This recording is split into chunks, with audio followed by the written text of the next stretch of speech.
Mi primavera bella o de la Filocalía. Epígrafe. Comillas. Acepto pues que ansío hallar dentro de estas letras aquella, para mí, encantadora idea de difícil intelección de lo inefable, de lo indecible. He meditado tantos años acerca de eso que la lengua, el lenguaje permite y constriñe aquello que vi en Kazantzakis y que durante tantos años siento y padezco, que en mi ascenso a mi Hades personal atestigué, cierro comillas. Nota manuscripta en la primera página alba de mi libro Wittgenstein y los límites del lenguaje de Pierre Hadot.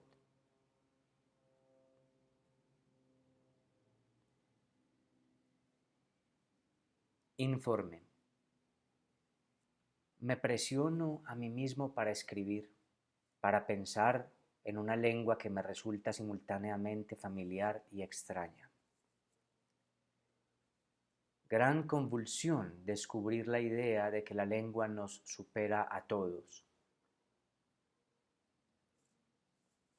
Me veo en la necesidad de meditar y de inquirir en un lexicón a cada momento.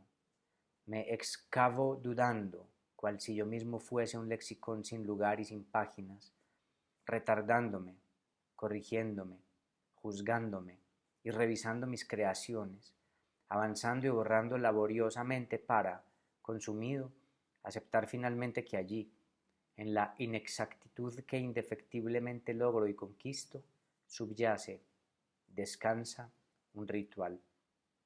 De ese modo me ejercito. El presente texto, desde luego, algo dice. De seguro organiza algunas hilaciones, mas pudo haber devenido otro completamente distinto. Pudo haber expresado otros asuntos completamente opuestos si hubiese optado yo por otras palabras en vez de estas, si me hubiese enamorado de otros sentidos, si me hubiese influido de otro modo por la cuotidianidad, si me hubiese topado con otros seres humanos y si hubiese interpretado otras acepciones de aquellos. Si el mundo se me hubiese dirigido con otras palabras, si me hubiese conmovido de otro modo con cuanto me aconteció, si hubiese legitimado a otros acontecimientos para que me fustigasen y si hubiese evitado algunos asuntos con los cuales finalmente me comprometí. ¿Hubiera podido yo mismo, otra fantasía como el destino, otra fe, devenir otro completamente disímil? Empero, el presente entramado, mi elección. Oh ignoto lector, oh Proteo, oh undoso también tú, estos compuestos decidí entregar, con estos me plasmé esta vez para que, inmediatamente, no quedase nada más vivo de mi parte apenas los consignase. Mis huellas demuestran mi elección in loco, me ocultan borrándome. ¿Qué otra cosa de mí puedes llevarte contigo, pues, sino una carencia? Subscribe la nada etérea detrás de la máscara, la allí encarnada y la indeterminada en parte alguna. Otro anciano marino, una ola probable en medio de olas infinitas. ¿Qué, me pregunto, decidme, más delusorio que una ola?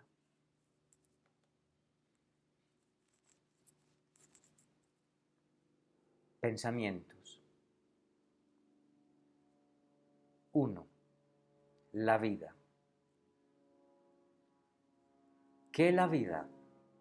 La consecuencia de un impacto que le confirió a la materia una disposición hacia la materia.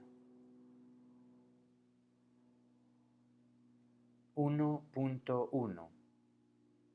Apertura. Denomino entonces a la disposición aquella apertura. 1.1.1. Concibo y defino, pues, a la apertura cual la particularidad de la materia impactada para contactarse y alterarse con otra materia. 1.1.1.1. 1.1.1.1. La apertura consiste en una turbación.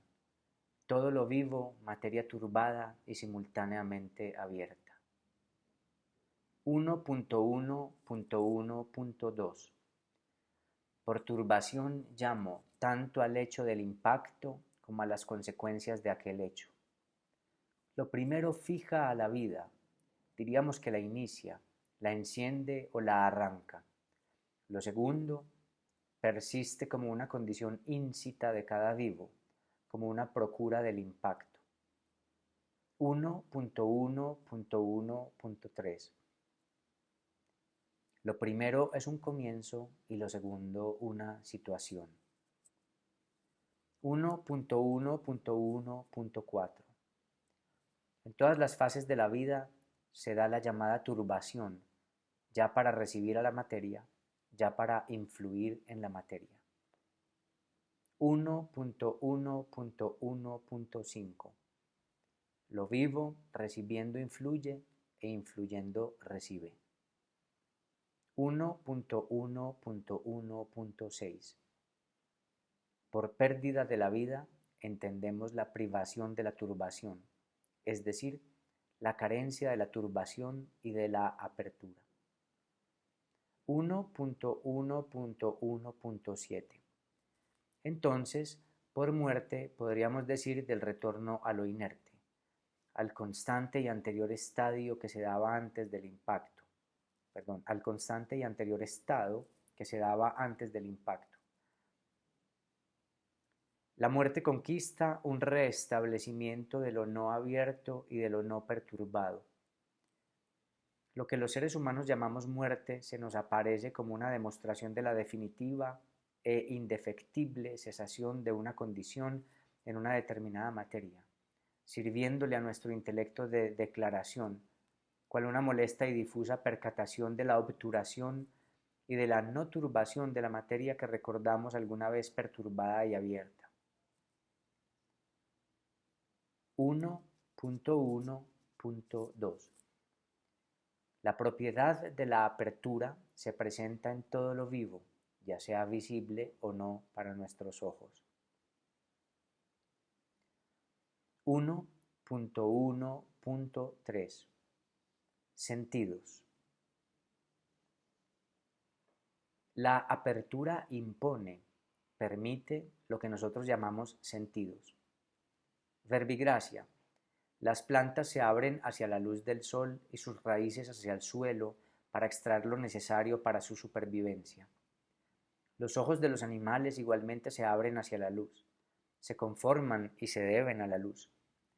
Lo que llamamos sentidos o sensaciones no es otra cosa que el modo en que cada ser, siempre material y solamente material, se contacta con la materia. Por lo tanto, sentidos son la denominación que toma el contacto de una materia con otra. El vocablo sentidos aquí es el griego esthesis, que significa aquello que permite percibir o sentir, ¿cierto? 1.1.3.1. Tienen el propósito los sentidos de procurar la información, el mantenimiento, la supervivencia y el beneficio de la materia que percibe. 1.1.3.2. La vida en cuanto abierta, de algún modo, en virtud de lo inconsiderado, concluyó en la intencionalidad. Lo que vive ya tiene un objeto porque percibe. 1.1.3.3. ¿Cuál es el escopo de la vida? El vivir en sí mismo. 1.1.3.4.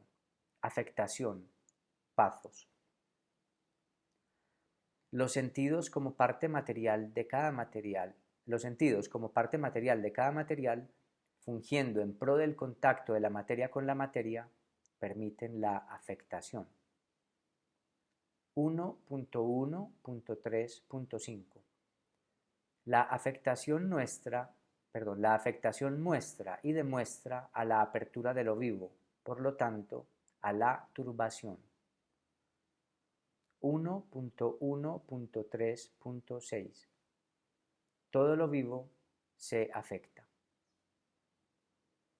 1.1.3.7. Vida significa afectación de la materia. 1.1.3.8. Afectación sería la reacción de lo material vivo mientras acontece el contacto e igualmente luego del contacto. 1.1.4. Todo lo vivo, es decir, todo lo que existe, material conturbado. 1.1.4.1. Siempre entonces, tanto durante el principio de la vida, tanto en medio de aquella, así como en su final, tanto antes de la vida como después de ella, una constante hay. Se trata de una situación material. 1.1.4.2. La vida comporta una situación, una circunstancia. 1.1.4.3. Aquella situación es constreñida y atravesada por cada ser que vive. Durante esta transitoriedad, nada se repite idéntico, no acontece lo mismo ni se percibe igual por cada ser que vive. 1.1.4.4. Reproducción. No obstante, la reproducción declara de algún modo una lid en contra de la culminación y de la transitoriedad individual. 1.1.4.4.1. No deniega la reproducción a la muerte porque, dijimos, la vida se estriba en lo inerte y consiste en una situación de lo material. Simplemente extiende, soporta a la turbación del referido impacto. 1.1.5. Entonces, pues, cada vivo es una faz de lo material, una especie de lo inerte, un aguante de la turbación. 1.1.6. De igual modo, todo lo vivo salió de lo inerte y hacia lo inerte se dirige. 1.1.7. Aquello que determinamos vida, como dijimos antes, es en efecto una afectación, pero también, simultáneamente, un entramado de alteración y de corrupción. 1.1.8. Ambos, la alteración y la corrupción, son por naturaleza la imprevisible obra de la turbación. 1.1.9. La corrupción alegoriza al fenecimiento. 1.1.9.1. Uso el verbo alegorizar porque supongo a un ser humano lector, pero ciertamente lo que denomino alegoría se trata de una interpretación de lo ininterpretable. Además, más bien pulo diciendo que corrupción será el nombramiento que atribuimos cuando nos percatamos de la alteración de la materia y del devenir. 1.1.10. Las alteraciones. Hay dos clases de alteración. Primero, aquella que declara la finalización. Podríamos afirmar temporalmente que coincide con lo que llamamos corrupción. La segunda, pues, lucha por mantener a cada ser vivo que muta. A esta la podemos determinar como aquella que tiende hacia la supervivencia, a la continuación generalmente, y aquella que se muestra ya como aprendizaje del ambiente, ya como adaptación, ya como influjo, ya como reproducción. De aquí en adelante las denominaremos primera alteración y segunda alteración. 1.1.10.1. Se corroboran diversos grados de la complejidad por los modos como se expresa la segunda forma de la alteración. Hoy denominamos tanto a aquellos diversos modos como a las soluciones que consiguieron evolución. No tiene la misma complejidad la segunda alteración de una ameba verbigracia que la segunda alteración de una vaca o de una determinada planta. 1.1.10.2 Aquellas soluciones consisten en lo necesario para cada especie, determinándola, creándola. 1.1.10.3 Independientemente de cuál viviente se trate y de cuáles soluciones consiguieron todas las clases para mantenerse, para conservarse, para continuarse o para supervivir, siempre que yo sepa, siempre rige y predomina la primera alteración, aquella que coincide con la corrupción y que empuja hacia el fenecimiento. 1.1.10.4 Esas soluciones se endurecen más o menos en cada especie. Algunas especies se adaptan más fácilmente a los cambios abruptos o no. Otras, en cambio, no. De este modo se explica por qué algunos animales, como sucede con algunas mariposas, si les cambias la temperatura, las características del suelo o si les talas las plantas donde viven y donde se alimentan, acarrea la inmediata e indefectible desaparición para ellas. Del mismo modo acontece con animales más grandes, como con el llamado oso panda, que peligra si no encuentra su bambú. Contrariamente, se observan otros animales, por mucho flexibles, que consiguen diversas soluciones para su supervivencia. 1.1.10.5 No obstante, incluso aquellos animales en extremo adaptativos tienen un límite que, de superarse, de romperse, produce su inmediata aniquilación. Nominamos a este límite lo indispensable para la continuación de la vida. 1.1.10.6 El endurecimiento de la necesidad muestra un gran logro que sirvió alguna vez para el placer y para la supervivencia de la especie. No hay, literalmente, especies más exitosas que otras, tampoco especies fracasadas. Si viven, si encontraron los modos para supervivir hasta este momento, se han beneficiado de alguna manera de la segunda alteración y lidian, como todo lo vivo, por la vida. 1.1.10.7 Las soluciones necesarias, por muy duras que se presenten en determinadas especies, no están acabadas. La vida no tiene esfericidad.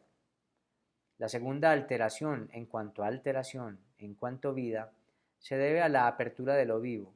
Por lo tanto, la lucha de la vida o también la lucha de la vida o también el entramado de las dos clases de alteraciones se continúa indefinidamente en lo vivo. Recordad, lo que vive es abierto. Simplemente los animales que denominamos afilótropos, es decir, que difícilmente se adaptan a los cambios, que no gustan de ellos, también continúan evolucionando. Se trata más bien de un falso juicio nuestro, de una conclusión errada a esa percepción nuestra que considera que no evolucionan debido a que no alcanzamos a observar, durante nuestra vida breve, de qué modo aquellos animales se alteran y se abren hacia la materia exactamente como acontece con nosotros. 1.1.10.8 El mucho endurecimiento, sin embargo, indica que un logro venció alguna dificultad en otro tiempo y volvióse inflexible después en un determinado momento, para permanecer invariable e insistir con la misma solución ante diversas circunstancias. Facilita, pues, y acelera el objeto de la primera poderosísima alteración. 1.1.10.9 De otro modo, lo asaz duro muere por conciliarse o acercarse definitivamente a la primera alteración, a la siempre hegemónica. 1.1.10.10 Nada obsta para que afirme ya que si se da la otra extrema probabilidad, es decir, la mucha flexibilidad y blandura en comparación con el antitético endurecimiento, causa también aquella una aceleración de la ejecución de la primera alteración.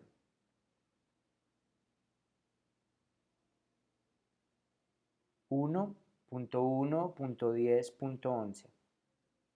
Los dos extremos, si es que en efecto existen tales extremos, consiguen el fenecimiento de la especie. 1.1.10.12. No propongo ni un nada en exceso ni un todo en su punto medio.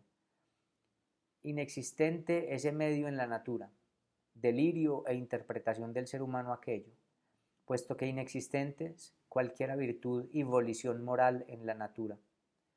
El único extremo de la vida es la muerte y todo lo vivo hacia allí se dirige. La segunda alteración solo retarda lo ineludible o lo posterga de algún modo con la reproducción.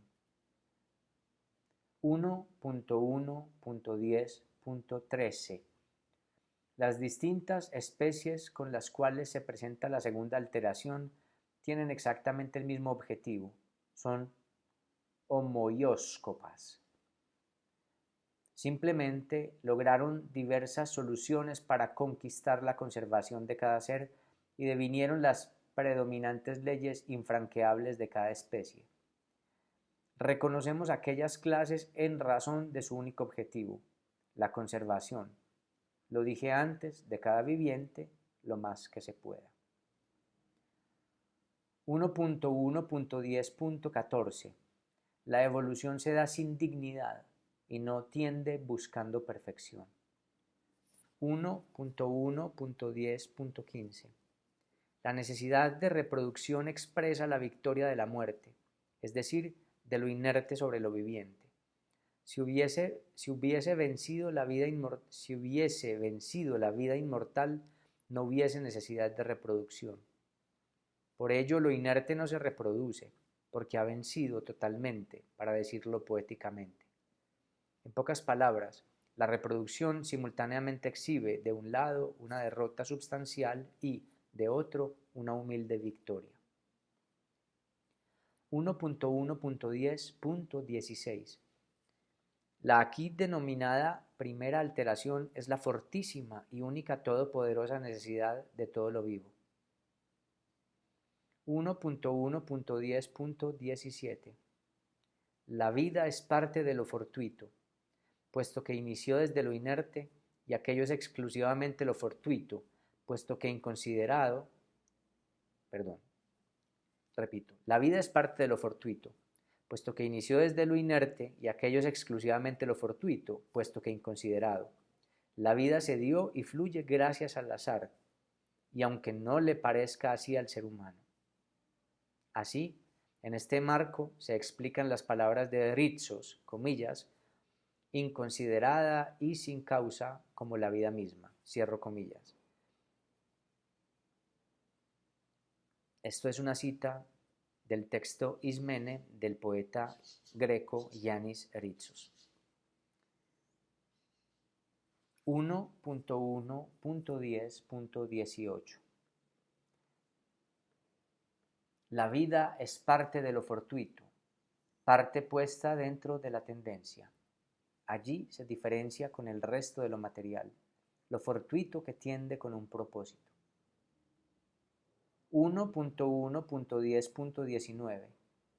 Pese a que lo vivo se dio en virtud de lo fortuito, lo vivo, por simple que sea, se plantea un propósito, percibe y se beneficia.